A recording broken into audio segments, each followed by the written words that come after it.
Districts seem to be created and shaped to favor a specific party and not the area.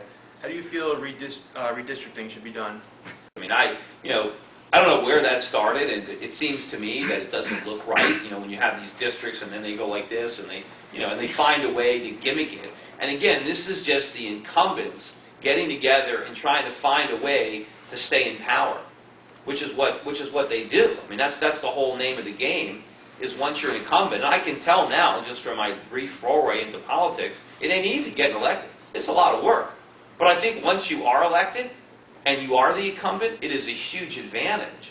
Because A, your opponents have to go through all this. But if you make it even more difficult, with all these gerrymandering things that they do and all the other advantages that they have, then you make it easier for them to stay entrenched, and you make it harder for there to be the type of turnover that we need to have, that the Founding Fathers envisioned with their 2-year terms. I mean, there's an election every 2 years for a reason. To have congressmen that are in the Congress for 10 and 20 and 50, that's crazy. What's the point of having them run every 2 years if we can't get rid of them? And so I think that if there's a way to abolish that type of districting, I would be in favor of it. But I don't know how, if we could do it. I'm not even sure on what level it gets done, at the state level but they're all buddies. They're all in it together, and they're all even in many cases Democrats and Republicans. If they're incumbent, they're all together. It's just one big club. And all they want to do is make sure that they keep getting reelected, and they pretend that they disagree with one another, but they disagree, on the margins. There's very little philosophical disagreement between most Democrats and Republicans. Some of the Republicans play to that. They know that in the Republican Party, in the core of the Republican Party, there's a big difference between our philosophy and their philosophy of the Democrats. Unfortunately, when the people that we elect, there's very little difference. They just know what to say to get elected. But once they get elected, they all behave the same way. What is your stance on term limits? Well, there's nothing about term limits in the Constitution. I think that's a shame. I just figure that the Founding Fathers couldn't have imagined a need for them.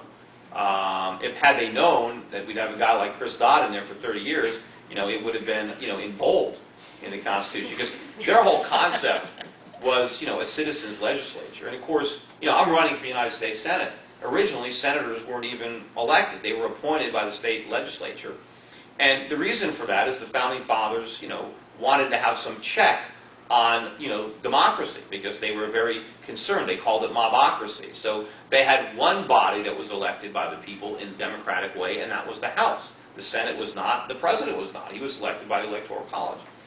But they envisioned that House members, the House would change. That's why they only have 2-year terms. I mean, they figured there'd be a lot of turnover in the House.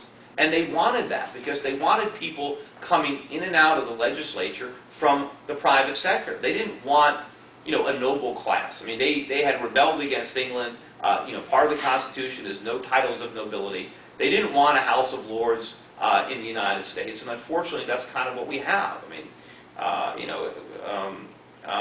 Chris Dodd. I mean, he might as well have inherited his title from his father, and he's been there, for his whole life. We don't want people that are above the laws writing the laws. We don't want people in Washington that exempt themselves from everything and never have to live within the regulations that they write. We want people in government that are there temporarily. Kind of like the way people join the military.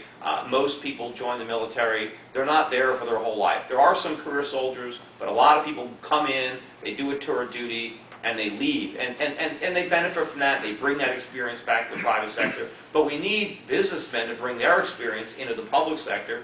They just had this big summit, in Washington about how to create jobs. Well, if more of our legislators had run businesses and had actually created jobs, they know where they come from. And they know that the biggest barrier to job creation is the federal government.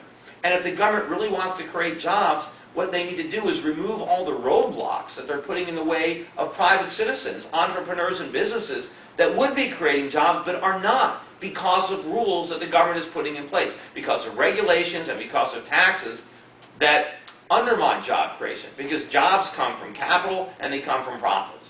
But these career bureaucrats, they don't know that.